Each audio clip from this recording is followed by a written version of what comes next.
नमस्कार, सीएनबीसी आवाज Motilal Oswal live studio में आप सभी का स्वागत है। आप देख रहे हैं खिलाड़ी नंबर 1। मैं हूं आपके साथ श्रेया ठाकुर। देखिए, हफ्ते का आखिरी कारोबारी दिन और कल बाजार ने कोशिश की थी बचने की, लेकिन आज गिरावट देखने को मिल रही है। भारी गिरावट दोस्तों, लगभग 70 अंक गिरकर, यानी कि 1.25% गिरकर निफ्टी डेलो के आसपास 22,980 के लेवल पर कर रहा है कारोबार। बैंक निफ्टी हालांकि संभलने की कोशिश कर रहा है। फिलहाल देखिए, इन ग्रीन आता हुआ फ्लैट ट्रेड कर रहा है 51,603 के लेवल पर। बैंक निफ्टी HDFC बैंक का सहारा लेते हुए यहाँ पे थोड़ी स्ट्रेंथ नजर आ रही है, लेकिन मिड कैप का हाल देखिए काफ़ी बेहाल।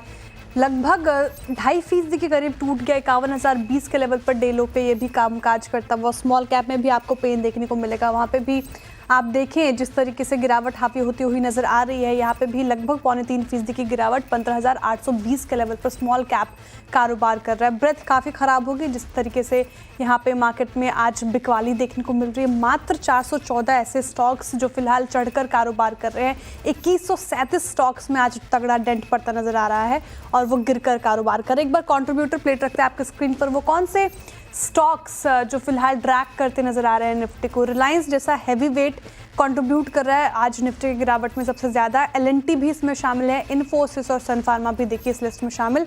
फार्मा पैक फिर से एक बार इसमें गिरावट देखने को मिल रही है ट्रंप के बयान के बाद। वहीं दूसरी ओर देखें, HDFC बैंक के स्ट्रॉन्ग Q4 अपडेट वो संभालने की कोशिश कर रहे हैं। बजाज फाइनेंस में ब्रोकरेजेस बुलिश, ये भी Q4 अपडेट सही था। भारतीय एयरटेल और हिंदुस्तान यूनिलीवर में आज तेजी है, ये कहीं ना कहीं संभालने की कोशिश करता हुआ नजर आएगा। लेकिन बैंक निफ्टी का भी एक बार रख देते हैं कंट्रीब्यूटर प्लेट आपके स्क्रीन पर, वही सारे स्टॉक्स आपको देखेंगे। HDFC बैंक देखिए 200 पॉइंट की कंट्रीब्यूशन आज बैंक निफ्टी को संभालने की कोशिश HDFC बैंक कर रहा है। वहीं दूसरे इंडसइंड बैंक ब्रोकरेजेस काफ़ी bearish, ICICI bank, axis bank, SBI ने यहाँ पे कहीं ना कहीं बैंक निफ्टी को ड्रैग करने में लगा हुआ है। तो फिलहाल स्थिति मार्केट की उतनी अच्छी नहीं देखने को मिल रही। जहाँ निफ्टी स्ट्रगल कर रहा है, बैंक निफ्टी इन ग्रीन आने की कोशिश, स्मॉल कैप मिड कैप की हालात खराब फिलहाल देखने को मिल रहे हैं। चलिए अब खिलाड़ियों को जोड़ते हैं हमारे साथ शो में। अमोल अठावले जी हमारे साथ मौजूद हैं, कपिल शाह जी, विरल छेड़ा जी, बहुत स्वागत है आप तीनों का ही फिर से एक बार CNBC आवाज़ पर। Good morning everyone. मार्केट की बात करें जिस तरीके से, विरल जी आप बताइए पहले, कल कहीं ना कहीं बाजार ने संभलने की कोशिश की थी, जो एक्सपेक्टेड था उतनी गिरावट नहीं आई, लेकिन आज देखिए फिर से ग्लोबल बाजार भी हिले हुए थे। मार्केट भारतीय बाजार पे भी इसका असर आज देखने को मिल रहा है। कैसे देख रहे हैं मार्केट को, कौन से लेवल्स अब इम्पोर्टेंट? Good morning. अगर निफ्टी देखेंगे तो आज हमें अच्छी खासी गिरावट देखने मिली है। थोड़ा बहुत अपने गैप डाउन ओपन हुआ, बाद में पुल बैक भी देखने मिला। पर जैसे ट्रम्प का वो अनाउंसमेंट आया कि फार्मा सेक्टर्स पे भी अभी वो टैरिफ लगाने वाला है, तो उसी के न्यूज बेस पे हमें अच्छी खासी सेलिंग देखने मिली। और उसका जो नीचे में सपोर्ट्स थे अराउंड 23,000 और वो सब ब्रेक किए, और नीचे हमें अभी भी देखें तो अराउंड 23,000 के नीचे ही ट्रेड करते हुए दिख रहा है। फिलहाल देखें तो अराउंड 22,800 और वो सब सपोर्ट से मुझे लग रहा है यहाँ से थोड़ा पुल बैक आ सकता है। और सेकंड हाफ में हम फिर से 23,100 23,200 के बीच में क्लोजिंग दे, वैसे पॉसिबिलिटीज दिख रही है। तो फिलहाल निफ्टी में मेरे हिसाब से थोड़ा वेट एंड वॉच करना चाहिए। पर हाँ, स्टॉक स्पेसिफिक में अभी भी थोड़ा पुल बैक जो हिसाब से देखने मिला तो काम कर सकते हैं। अभी फिलहाल स्टॉक स्पेसिफिक मूव बाजार में अपना कर चल रहे हैं, कुछ स्टॉक्स में एक्शन तो देखने को मिल रहा है। बताइए अमोल जी, आपकी क्या राय होगी मार्केट पे, जिस तरीके से आज बिकवाली देखने को मिल रही है। निफ्टी बैंक निफ्टी के कंपैरिजन में काफ़ी ज़्यादा आप देखें तो नरम पड़ता नज़र आ रहा है। ऐसे में क्या हिदायत, इन्वेस्टर्स को भी वेट एंड वॉच की सलाह है या फिर यहाँ पे कोई ट्रेड बनती नज़र आ रही है? Think wait and watch better रहेगा। जैसे कि IT है, जो सेक्टर है वहां पे वेट एंड वॉच का अप्रोच ठीक रहेगा। बट डेफिनेटली अगर मार्केट को मैं देखता हूँ तो एक इंटरेस्टिंग लेवल पे है अभी, जो 50 और 20 डे सिंपल मूविंग एवरेज के आसपास ही है। बट अगर हम थोड़ा सा ब्रॉडर टेक्सचर देखते हैं तो एक तो लोअर टॉप फॉर्मेशन बना हुआ है, और ये वीक में भी मार्केट में 2% से भी ज्यादा करेक्शन हुआ है। मुझे लगता है मिक्स है, बट रिवर्सल के लिए वेट अगर होता है तो आई थिंक फाइनेंशियल्स है, जैसे FMCG है, वहां पे बाइंग ट्रैक्शन है और वहीं पे बुलिश मोमेंटम और बढ़ने के चांसेस चार्ट्स पे दिख रहे हैं। तो सिलेक्टिवली बाइंग अप्रोच के साथ जरूर देखा जा सकता है। सिलेक्टिव रहने की ज़रूरत है मार्केट में, जिस तरीके से बिकवाली हावी होती हुई नज़र। निफ्टी फार्मा एक बार देखिए आपके स्क्रीन पर आएगा, लगभग 6.25% से ज़्यादा टूट गया ये इंडेक्स। और मैक्सिमम स्टॉक, सभी स्टॉक्स डे लो पे कारोबार करते हुए नजर आएंगे आपको फार्मा के। और बिंदु, जाइडस, नेटको, सन फार्मा, डिविस लैब, डॉक्टर रेड्डी, भारी बिकवाली यहाँ पे देखने को मिल रही है। 4.5%, ल्यूपिन देखिए 6.5% ज़्यादा लुढ़क गया। इप्का लैब और फार्मा गजब की बिकवाली निफ्टी फार्मा में देखने को मिल रही है। जो कल संभालने की कोशिश कर रहा था वही आज फिर से ड्रैग करता हुआ। आईटी तो पहले से गिरा हुआ था, आज भी गिरावट जाहिर तौर पर देखने को मिल रही है। कपिल जी, ऐसे में आपकी क्या अप्रोच होगी? निफ्टी का मैं अगर यहाँ पे देखता हूँ तो इनका मीन्स पिछले 15-20 मिनट से मार्केट में थोड़ी सी एक रिकवरी हमें देखते हुए देखने मिली हुई है। 22,930 का जो इंट्राडे सपोर्ट है तो वहां से एक टेम्पररी बाउंस बैक बन सकता है और ऊपर में 23,130 एक इमीडिएट हर्डल लेवल लग रहा है। ओवरऑल स्ट्रक्चर तो खाने का साइड में नेगेटिव जैसा ही बन रहा है, लेकिन इंट्राडे में थोड़ा सा पुल बैक 23,100 की और बनने की गुंजाइश बनती है। ठीक है, इंट्राडे में एक पुल बैक एक्सपेक्ट कर रहे हैं कपिल जी। देखने वाली बात होगी कि कैसे स्थिति यहाँ पे उभरती हुई नजर आ रही है। चलिए अब अगर रख देते रिटर्न कार्ड हमारे खिलाड़ियों के आपकी स्क्रीन पर। क्या स्थिति आखिरी कारोबारी सत्र इस हफ्ते का और कैसे रिटर्न रिपोर्ट कार्ड क्या कह रहे हैं हमारे खिलाड़ियों के? तो पहले पायदान पे अमोल अठावले जी हैं, इनका पोर्टफोलियो 7.5% के करीब पॉजिटिव रिटर्न दे रहा है। दूसरे पायदान पे विरल छेड़ा जी, इनका पोर्टफोलियो 5.5% के करीब पॉजिटिव रिटर्न देता हुआ। वही कपिल शाह जी का पोर्टफोलियो पॉजिटिव में आ चुका है, उनका भी पोर्टफोलियो लगभग 0.25% से ज़्यादा का पॉजिटिव रिटर्न देता हुआ तीसरे पायदान पे कपिल जी अभी फिलहाल कर रहे हैं कारोबार। अब रखते पोर्टफोलियो अमूल जी का आपके स्क्रीन पर। क्या एक्शन उन्होंने अपने पोर्टफोलियो में लिया, कौन से स्टॉक से की है प्रॉफिट बुकिंग और कहाँ पे बने हुए हैं फिलहाल? तो ये देखिए जियो फाइनेंशियल सर्विसेज और साथ ही IRB इंफ्रा से इन्होंने कर लिया है एग्जिट, एस्ट्रल में कर लिया है प्रॉफिट बुकिंग। बताइए अमोल जी, आज के सेशन के लिए सेल साइड होगी या बाय साइड, क्या चुनेंगे आप? बिकाजी के साथ जाना चाहूंगा मैं। पोजिशनल पॉइंट ऑफ व्यू से 685 के आसपास पिक किया था, थोड़ा सा ऊपर है शायद से। पोजिशनली अगर हम देखते हैं तो 735 के टारगेट्स निकल के आ रहे हैं और स्टॉप लॉस उसका रहेगा 670 का। इंटरेस्टिंग फॉर्मेशन है। तो ये जो करेक्शन में है स्टॉक इतना कंट्रीब्यूट कर नहीं रहा है। अगर ये वीक में भी अगर हम देखते हैं तो 3.8% का गेन स्टॉक ने बना के रखा है। दूसरा इंपॉर्टेंट चीज है कि ये 50 और 20 डे सिंपल मूविंग एवरेज के पास ट्रेड हो रहा है और हायर बॉटम फॉर्मेशन है। आई थिंक यही सेटअप कंटिन्यू रहता है तो एक स्टॉक में पॉजिटिव मोमेंटम बढ़ने के चांसेस चार्ट पे दिख के आ रहे हैं। विका जी, बाई साइड की ट्रेड आती हुई टारगेट 735 का आप एक्सपेक्ट कर सकते हैं। स्टॉप लॉस आपको ध्यान रखना होगा, 675 का लगाकर चलना होगा। डे हाई पर विका जी आज गिरते बाजार पे कर रहा है कारोबार। अमूल जी की बाई साइड की ट्रेड। कपिल जी का रखते हैं स्क्रीन पर पोर्टफोलियो, क्या स्थिति वहाँ पे, कौन से एक्शंस उन्होंने अपने पोर्टफोलियो में लिए, कौन से स्टॉक से की है प्रॉफिट बुकिंग, साथ ही कहाँ बने हुए हैं फिलहाल। ACE बाई साइड की ट्रेड थी, एग्जिट कर लिया, साथ ही SBFC में भी एग्जिट, लेमन ट्री से भी कर लिया है उन्होंने एग्जिट। बताइए कपिल जी, आज के सेशन के लिए क्या पिक होगी आपकी पहली? जी, आज के दिन में और नो डाउट काफी स्टॉक्स नीचे गिरे हुए और कुछ स्टॉक्स में हमें एक रिकवरी देखने मिल रही है। स्टॉक स्पेसिफिक मूवमेंट है तो यहाँ पे एक मैक्स हेल्थ करके एक स्टॉक है जहाँ पे एक थोड़ा सा अपवर्ड मोमेंटम देखने मिल रहा है। तो मैक्स हेल्थ 1143 के लेवल के यहाँ पे चल रहा है तो इसका स्टॉप लॉस 1120 का हमें मेंटेन करना है और ऊपर में टारगेट 1185 के। अभी 2% की तेजी इनफैक्ट आज के सेशन में देखने को मिल रही है। ये स्टॉक हेल्थ केयर का फिलहाल कर रहा है कारोबार चढ़ के। बाय साइड की ट्रेड 1185 का टारगेट आप एक्सपेक्ट कर सकते हैं। स्टॉप लॉस आपको 1120 का लगाकर चलना है। विरल जी का पोर्टफोलियो एक बार उस पर नजर डालते हैं, क्या स्थिति वहां पे देखने को मिल रही है, साथ ही उसके बाद उनसे लेंगे पिक। आप देखिए स्क्रीन पर अभी अडानी विल्मर आदित्य बिरला कैपिटल से प्रॉफिट बुकिंग कर लिया, एग्जिट कर लिया अडानी ग्रीन से। बताइए विरल जी, आज के सेशन के लिए बाय साइड की ट्रेड ही एक्सपेक्ट की जाए? हाँ, मुझे जो हिसाब से मूवमेंट में रिकवरी आई तो मुझे लग रहा है कि सेकंड हाफ में थोड़ा अच्छा खासा पुल बैक देखने मिल सकता है। तो इस हिसाब से मेरी बाय साइड पे पिक रहेगी। पिक मेरी कार्ड ट्रेड लिमिटेड पे रहेगी। नीचे में देखेंगे तो ये वीक में अच्छा खासा 50 DMA का सपोर्ट लिया और वहां से पुल बैक भी मिल रहा है। आज भी 20 DMA का सपोर्ट लेके अपने अपसाइड में ट्रेड कर रहा है। तो 1710 के आसपास लेवल्स चले तो ये लेवल्स पे बाय करने की सलाह रहेगी। 1650 के स्टॉप लॉस रखने रहेंगे और ऊपर में टारगेट 1850 के रहेंगे। कार ट्रेड टेक, ये देखिए 2% आज के सत्र में चढ़ गया है, कर रहा है कारोबार चढ़ के। बाय साइड की ट्रेड विरल जी की तरफ से आती हुई कार ट्रेड लिमिटेड में टारगेट और स्टॉप लॉस अभी आपके स्क्रीन पर जिस तरीके से यहाँ पे देखिए तेजी देखने को मिल रही है। इनफैक्ट एक बार इसका आप अगर हम चार्ट देखें कार ट्रेड का तो आप देखेंगे इसमें पिछले कुछ महीनों में भी तेजी देखने को मिल रही है। एक बार टारगेट और स्टॉप लॉस दोहराइएगा विरल जी। स्टॉप लॉस रहेगा 1650 1650 और टारगेट 1850।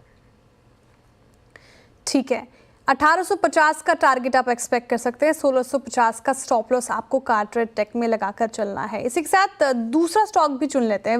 विरल जी बताइए दूसरा स्टॉक क्या होगा आपका?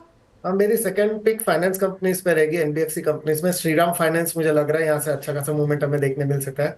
आज भी उसमें वॉल्यूम्स अच्छे हो रहे हैं, 20 DMA के सपोर्ट्स के साथ अपसाइड मूवमेंट दे रहा है।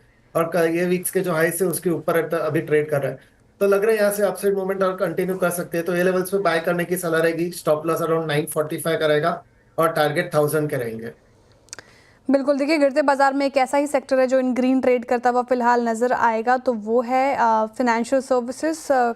मामूली ही बढ़त लेकिन इन ग्रीन ही ट्रेड कर रहा है। उसी का एक स्टॉक श्रीराम फाइनेंशियल, पिछले कुछ दिनों में भी हमने देखा अच्छी खासी तेज़ी, तो ये बाय साइड की ट्रेड आती हुई 1000 का टारगेट आप एक्सपेक्ट कर सकते हैं। स्टॉप लॉस आपको 945 का लगा कर चलना है।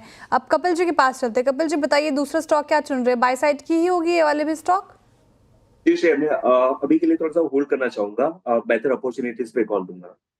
थोड़ा सा इंतजार कपिल जी की तरफ से, उनको उम्मीद है कि इंट्राडे में एक पुल बैक भी एक्सपेक्टेड है, तो वहाँ से आप एक स्टॉक क्या बनती हुई नजर आएगी स्थिति, देखने वाली बात होगी। लेकिन विरल जी, एक बार श्रीराम फाइनेंस का टारगेट और स्टॉप लॉस दोहराइए। 45 का रहेगा और मीडियम टर्म के लिए टारगेट 1000 है पर नहीं, आवाज कटी है विरल जी, आपकी आवाज कटी है। स्टॉप लॉस फिर से? स्टॉप लॉस 645 का रहेंगे और टारगेट 700 के रहेंगे। ठीक है, मैं सोच रही 600 से 1000 का टारगेट दिया है विरल जी ने। ठीक है, तो 700 का टारगेट फिलहाल एक्सपेक्ट कर सकते हैं आप श्रीराम फाइनेंस में। साथ ही स्टॉप लॉस 645 का, माफ़ कीजिएगा हमारी तरफ से गलती हुई, स्टॉप लॉस 645, टारगेट आप 700 का एक्सपेक्ट कर सकते हैं श्रीराम फाइनेंस में। कपिल जी ने अभी थोड़ा सा इंतज़ार कर रहे हैं दूसरे स्टॉक के लिए। अमोल जी आप बताइए, आपकी तरफ से इंतज़ार या स्टॉक चुन लिया है आपने? जी नहीं, थोड़ा वेट ही करूंगा। सेकंड हाफ में कुछ अपॉर्चुनिटी अगर आती है तो वहाँ पे फोकस करेंगे। ठीक है, जिस तरह से मार्केट अपनी चाल दिखा रहा है, तो कपिल जी की तरफ से, अमोल जी की तरफ से थोड़ा सा इंतजार। चलिए फिलहाल रुक रहे एक छोटे से ब्रेक के लिए। ब्रेक के उस पार बात करेंगे सीएसबी बैंक के मैनेजमेंट के साथ क्वार्टर 4 अपडेट में। साथ ही क्या एक्सपेक्ट कर रहे हैं वो अपकमिंग क्वार्टर से। बने रहिए सीएनबीसी आवाज़ के साथ।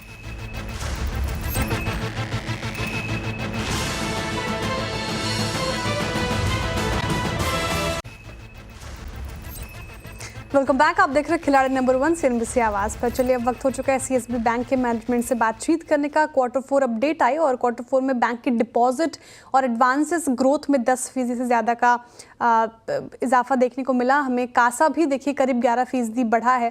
क्वार्टर 4 में बैंक के प्रदर्शन पर बातचीत करने के लिए हमारे साथ जुड़ रहे हैं अभी एमडी एंड सीईओ प्रलय मंडल जी। प्रलय जी, बहुत स्वागत है आपका सीएनबीसी आवाज़ पर। सुप्रभात सर। सबसे पहला सवाल मेरा यही होगा, जैसे कि अभी मैंने रीड में भी पढ़ा, टोटल डिपॉजिट इंक्रीज हुई है 10%, कासा लगभग 11%, ग्रॉस एडवांसेस में भी यहाँ पे 10.5% की बढ़ोतरी देखने को मिली। कौन से की फैक्टर्स हैं जिसने इस ग्रोथ में कंट्रीब्यूट किया है? Good morning Shreya ji and to viewers. हमारा ये जो क्वार्टर अच्छा गया है from a top line perspective, और डिपॉजिट में ईयर ऑन ईयर ग्रोथ 24% हुआ है और एसेट में 30% हुआ है। उसमें गोल्ड लोन का ईयर ऑन ईयर ग्रोथ 35% है। लेकिन क्वार्टर ऑन क्वार्टर आप देखेंगे तो डिपॉजिट में 10%, कासा में 11% और गोल्ड में 8% और ओवरऑल एसेट में एडवांसेस में 10% हुआ है, which is for the first time I think bank में हर वर्टिकल में कंट्रीब्यूट किया। तो होलसेल में हम लोग का अच्छा ग्रोथ हुआ है इस बार, एसएमई में भी अच्छा ग्रोथ हुआ है, रिटेल में हम लोग थोड़ा अनसिक्योर्ड में केयरफुल थे, एमएफआई अनसिक्योर्ड ओ सेगमेंट में, फिर भी हमारा 20% के ऊपर ग्रोथ हुआ है। और gold as usual has done well, 8% growth quarter on quarter और ईयर ऑन ईयर 35% ग्रोथ। तो overall I think it's overall performance, all round performance for the bank. तो हम लोग काफ़ी खुश है जो ये क्वार्टर जैसा गया है। बिल्कुल सर, बहुत शुभकामनाएं आपको। दूसरा सवाल सर निम्स के ऊपर होगा। जब पिछली दफ़ा आपसे बात हुई थी तो आपने कहा था निम्स क्वार्टर 4 में 4% से लेकर 4.2% के करीब रह सकता है। अभी क्या स्थिति है, कहाँ पर स्टैंड कर रहे हैं आप? देखिए, नीम में क्या है कि लास्ट क्वार्टर में ओवरऑल लिक्विडिटी सिस्टम में थोड़ा सा नेगेटिव था, आपको पता ही है।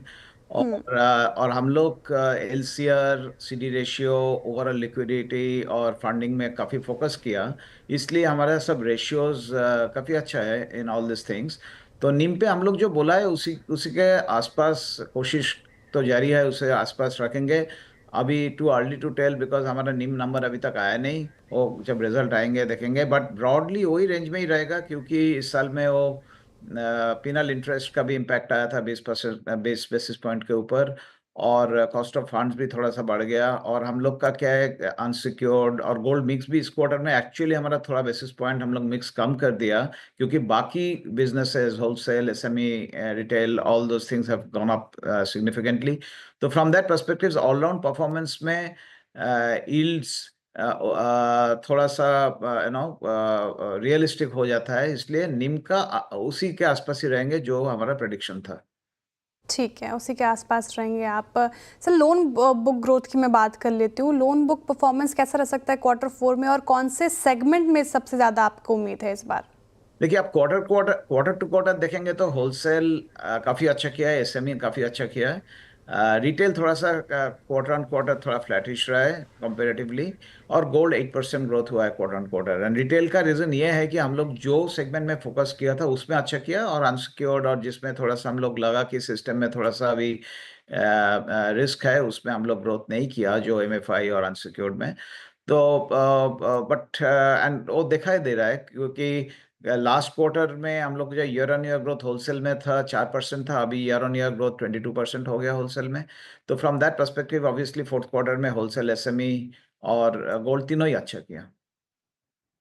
लेकिन सर, आपने ये बताया भी, हमने हालांकि हमने Q4 में देखा भी गोल्ड वाले सेगमेंट में काफ़ी ज़्यादा मजबूती देखने को मिल रही है। कोई स्पेशल कारण इसके पीछे आप देख रहे हैं, और आपको क्या लगता है आने वाले क्वार्टर्स में भी यहाँ पे मजबूती बरकरार रहेगी? हमको लग रहा है कि हम लोग एग्जैक्ट प्रेडिक्शन बोलना मुश्किल है, लेकिन हम लोग को जो बोला था कि 30 से 50% सिस्टम से फास्ट ग्रो करेंगे, अभी आपको पता है कि system growing between 11 to 12% on the asset side, हम लोग का ग्रोथ 30% के आसपास है। तो हम लोग सेफली बोल सकते हैं at least for some more time 25% के आसपास तो ग्रो करेंगे। बट वो डिपेंड करता है हमारा डिपॉजिट फ्रेंचाइज कैसे ग्रो कर रहा है, और इस साल में हम लोग काफी टेक्नोलॉजिकल ट्रांसफॉर्मेशन के ऊपर ध्यान दे रहे हैं।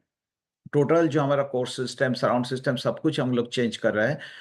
उसी के लिए जो हम लोग फ्रेंचाइज बनाने का जो हमारा प्लान है बाय 2030, उसी के ऊपर कोशिश जारी है। और हमको लगता है कि इस साल के बाद FY27 onwards we will see completely a transform new bank, where deposit franchise, granular deposit franchise, customer, new customer acquisition, नया products, SME, MSME, wholesale, retail सब में होगा। और गोल्ड का तो हमारा कोर स्ट्रेंथ है, वो तो चलता रहेगा। तो हमको तो काफी उम्मीद है कि FY27 ऑनवर्ड्स एक बार हमारा टेक ट्रांसफॉर्मेशन हो गया तो हम लोग और भी अच्छा कर सकते हैं। एसेट ग्रोथ प्रॉब्लम नहीं है, क्योंकि एसेट का ग्रोथ इसी साइज का बैलेंस शीट में हम लोग कर लेंगे।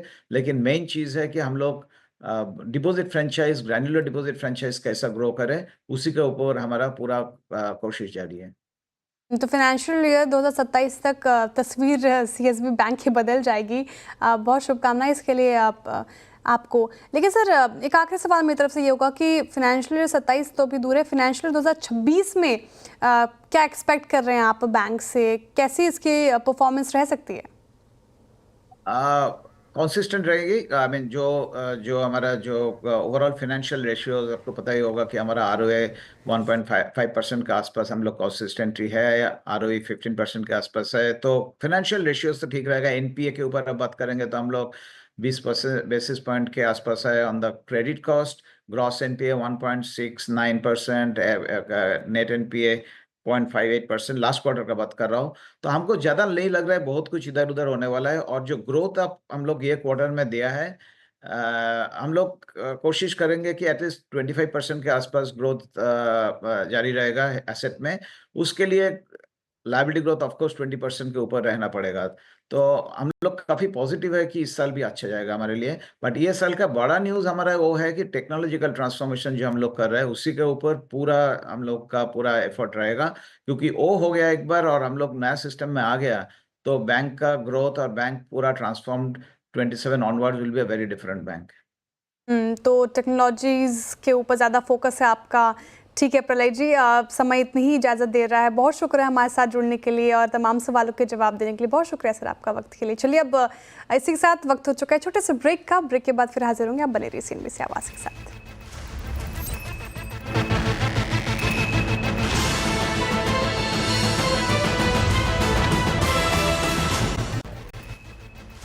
Welcome back. चलिए वक्त हो चुका है शो को आखिरी सेगमेंट की तरफ मोड़ने का। फटाफट से लेकर आते हैं हम हमारे खिलाड़ी के पोर्टफोलियो आपकी स्क्रीन पर। शुरुआत करते हैं अमोल जी के पोर्टफोलियो के साथ। कौन से स्टॉक्स उन्होंने सुझाए आज के सत्र में? बिकाजी सुझाया, बाई साइड की ट्रेड है, टारगेट प्राइस देखिए 735 का आप एक्सपेक्ट कर सकते हैं, स्टॉप लॉस आपको 670 का लगाकर चलना है। क्या स्थिति यहाँ पे देखने को मिल रही है, मंदी या तेजी?